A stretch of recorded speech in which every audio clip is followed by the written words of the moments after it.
a esse assunto. Boa, vamos tocar o barco agora, né? Falar de outros assuntos extra-campo também do Corinthians. Eu quero falar sobre o Guinegão. O Corinthians recebeu uma proposta da Arábia Saudita, né?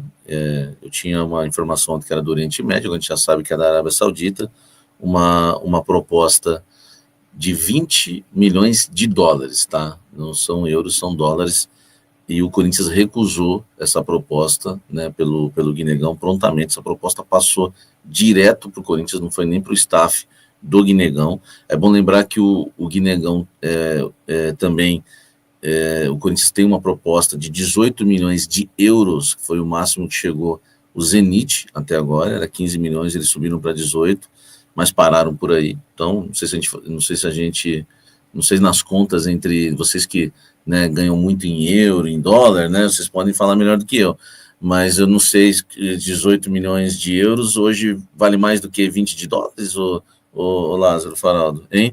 Pois a gente pode ver isso daí, mas eu acho que tá quase a mesma coisa, né? O euro vale mais. Não muito mais, mas vale mais. Não, mas digo, no real, quando bater 18 de euros com 20 de dólares, acho que vai dar quase a mesma coisa, não vai ou não? A gente pode dar uma conferida aí. 20 milhões de dólares hoje, tá? Dá 108 milhões de reais. 20 milhões de dólares, tá? Isso, 20 de dólares dá 108. 18 de euros dá 114. Ainda dá mais, né? Empate técnico, mais nada. Enfim, então hoje ainda a melhor proposta é a do Zenit. E aí, eu tenho uma informação importante, não é nova a informação que o Corinthians quer 25 milhões de euros pelo Guinegão, mas eu acho que é nova uma informação que eu vou dizer agora. O Corinthians exige 25 milhões de euros pelos 80% dos direitos econômicos do jogador. Então, não é só que o pessoal está dando que é 25 milhões de euros para liberar o Guinegão, é 25 milhões de euros pelos seus 80%. 10% pertence ao staff do Guinegão e 10% à própria família, o jogador. Né? Claro que, né, essa divisão entre eles lá. Mas o Corinthians quer 25 milhões de euros por 80% dos direitos econômicos, Faraldo. Você acha que vende? Samir, eu acredito que sim. Tá, e eu falo isso não tanto pelos valores, num contexto de o Corinthians ele não tem muita opção hoje, e daí a minha preocupação até, e aí falo como torcedor, mas enfim, acho que é a preocupação da torcida hoje sobre perder titulares, né, para a próxima temporada. Eu acho que o que o Corinthians conseguir fazer de caixa é uma opinião essa que vale para qualquer discussão, né? Você vai falar do Hugo, vai falar do Guinegão, vai falar do Yuri, de qualquer um. Eu acho que hoje, dentro das circunstâncias do Corinthians de projetar poucas contratações ou nenhuma, né, a depender da situação do Transferban, o que eu imagino do Corinthians, não só para essa janela, mas para as próximas, é um time tentando fazer caixa com a venda de jovens jogadores, não todos os jovens, porque ao mesmo tempo a gente pegar o André Luiz aí, eu gostaria muito que ele tivesse semelhante ao também André e também volante do Fluminense, que teve um período para, de fato, amadurecer aqui no Brasil e ser campeão de coisa grande. Então, eu imagino isso para alguns jovens aí do Corinthians. O Bidon tá vivendo esse momento agora, né? Mas eu acho que o Corinthians, já que não vai conseguir contratar, ou se conseguir, vai ser uma peça ou outra, que o Corinthians pelo menos tente manter o máximo possível de jogadores, sabe? Ou ataca, como você estava levantando agora há pouco atrás, a reformulação do elenco. Aí, se você realmente assinar que vai reformular, que vai mudar drasticamente sua folha salarial, aí obviamente você vai fazer isso numa circunstância de poder contratar, então não pode mais ser transferban, e aí você vai mudar o patamar, você vai trazer jogadores mais baratos, vai se livrar dos jogadores caros, aí é uma outra discussão. Mas dentro do que se tem hoje como folha salarial do Corinthians, cara, eu tentaria fazer dinheiro vendendo os jovens e mantendo a espinha dorsal titular, como já aconteceu do ano passado para essa temporada 2025, né? Agora chegamos no momento Lázaro do programa. Meu Deus. Ele tem 6 minutos. Agora eu tenho o dobro de tempo hoje. Tem 6 minutos. São os acréscimos padrão FIFA. Tá? 6 minutos para falar de diversos assuntos, meu querido Fábio Lázaro. Agora eu quero, no pique do rádio, né, Temos o caso Andrés, né? O caso Andrés que é muito importante. Temos também. Nesse caso, inclusive, como informação, como diria um amigo meu que eu gosto muito, exclusiva. Pega essa, meu irmão. Pega essa, meu irmão. Então, o Lázaro tem exclusivo sobre o caso Andrés, o Lázaro tem sobre Hugo Souza, que é muito importante, pô, é um dos principais e melhores jogadores do Corinthians no momento, e tem também o caso José Martínez, que nós vamos também trazer agora. Comece por onde você quiser, meu querido Lázaro. Vamos lá, vamos começar do mais importante, né? Acho que o Hugo Souza acho que é o mais relevante nesse contexto todo. Na quarta-feira, no dia do jogo, a Gazeta dello Sport da Itália trouxe informação que o Hugo Souza estava na mira do Milan, que prioriza ainda a renovação com o Mike Maignan, goleiro francês, que é o titular da meta, tem contrato até o meio do ano que vem, mas caso não consiga essa renovação, o Hugo Souza é o plano B. O que, desde então, eu, Valentim Furlan e Guilherme Xavier apuramos, tá? Primeiramente, o Milan já há algum tempo faz contatos diretamente ao Corinthians pelo Hugo Souza, mas até o momento não enviou uma proposta oficial. E caso essa proposta oficial chegue, o Corinthians vai analisar. O Hugo Souza ele não é inegociável. O Corinthians vai analisar e se for financeiramente vantajosa, o Corinthians vai vender o Hugo Souza, até porque precisa aí cortar 40% dos custos com o futebol para a próxima temporada, tem uma meta de venda de jogadores de 150 milhões de reais e não vai se dar ao luxo de segurar até mesmo um goleiro importante, uma peça importante como o Hugo Souza. E como o Hugo vê essa situação, tá? O que eu escutei eu e o Guilherme Xavier escutamos de pessoas do entorno do Hugo. Ao mesmo tempo, ele tem um desejo de ser ídolo do Corinthians, mas o interesse do Milan balançou o jogador. E ele entende, tá? Que, primeiro, ele precisa ganhar um título de relevância minimamente nacional para se tornar ídolo. Ele acredita que ele hoje é um cara muito bem quisto pela torcida do Corinthians, que o título paulista foi importante, mas é que ele quer escrever o nome na história do Corinthians como o goleiro que conquistou um título grande. E a Copa do Brasil seria esse título. Caso o Corinthians ganhe a Copa do Brasil, daria ali para ele uma questão mais de, olha, posso encerrar o ciclo e realizar um sonho que é jogar um time como o Milan. Mas nesse momento tudo só vai avançar no momento que essa proposta oficial chegar, o que ainda não aconteceu.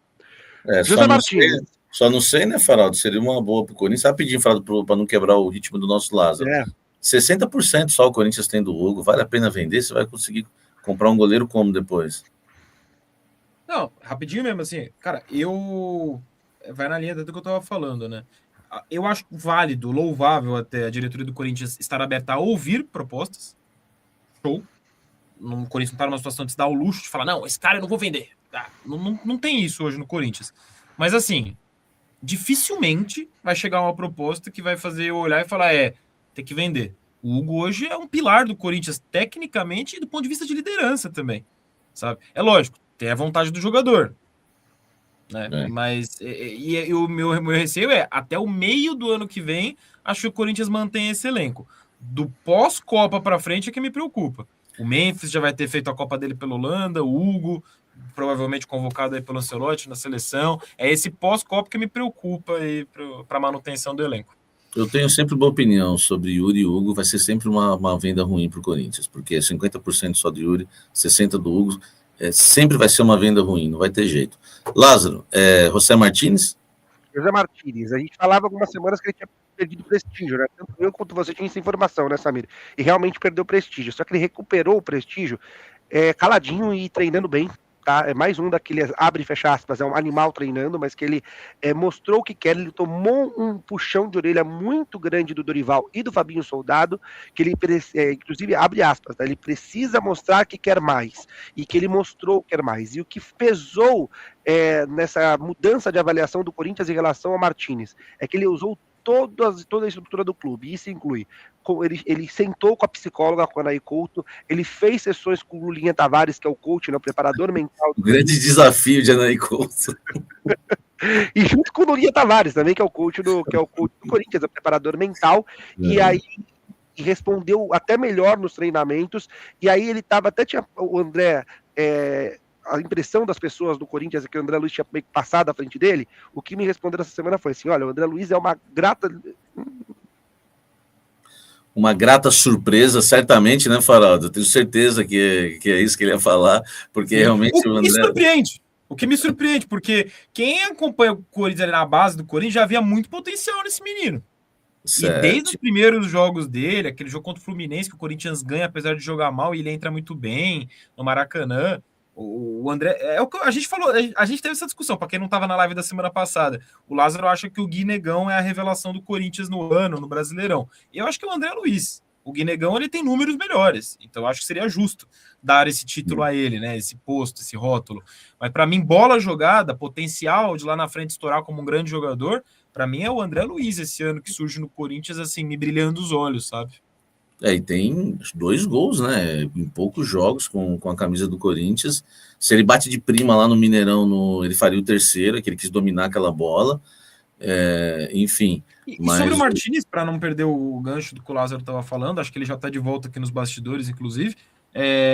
Cara, é um jogador que, quando está com o mental bom, ele é ótimo. Ele é identificado com o Corinthians, apesar de, né, ser um recém-chegado, entre aspas, em se tratando de um gringo que não tem passagem nenhuma aqui pelo futebol brasileiro. É gostoso, como corintiano, vê-lo jogar, né, em jogos como esse contra o Cruzeiro, que você vê que ele entra na mente do adversário e tal. O problema é quando acontece o inverso, né? Quando entram na mente dele. E isso, infelizmente, aconteceu muitas vezes aí no passado recente, que esse trabalho todo que o Lázaro descreveu aqui de bastidores tenha servido para dar uma iluminada ali na mente do nosso José Martínez, né? Lá no meu canal eu dei um apelido pro José Martínez, Tasmania da Fiel. Ele tá sempre todos os lados causando. É o Tasmania da Fiel. Bom demais, bom demais. Diga aí, Lázaro, para a gente encerrar e já deu 1 hora de live. Não, só para a gente fechar então do Martínez, a gente está só reestabelecendo, caiu tudo. Para fechar, em relação ao Andrés, ontem a juíza, estou até abrindo aqui o documento que eu recebi há pouco, né? Ontem a juíza respondeu e reduziu, né, ali a denúncia do Andrés em relação ela mantém a questão dos cartões corporativos, mas ela diz que, basicamente, ela diz que foi exagerado a questão de apropriação indébita, de crime tributário, né? E aí a resposta do promotor nos autos foi uma resposta bastante dura, ele faz até acusações, tá? A juíza disse que ela tinha relação com o advogado do Andrés, que é coordenador do curso de Direito da FAAP, e a juíza Márcia Mayu Melchiro, ela é professora, que a magistrada atua no juizado do torcedor e que, por MP, isso colocaria um ambiente próximo a dirigentes e advogados ligados ao futebol. Cita a demora de quase 2 meses para analisar a denúncia e compara até com a situação do Augusto Melo. E ela incluiu uma certidão criminal apenas do Andrés um dia antes da decisão. Aí, o que eu tenho de exclusivo? Então, eu acabei de receber a resposta da juíza em relação a essas acusações, tá?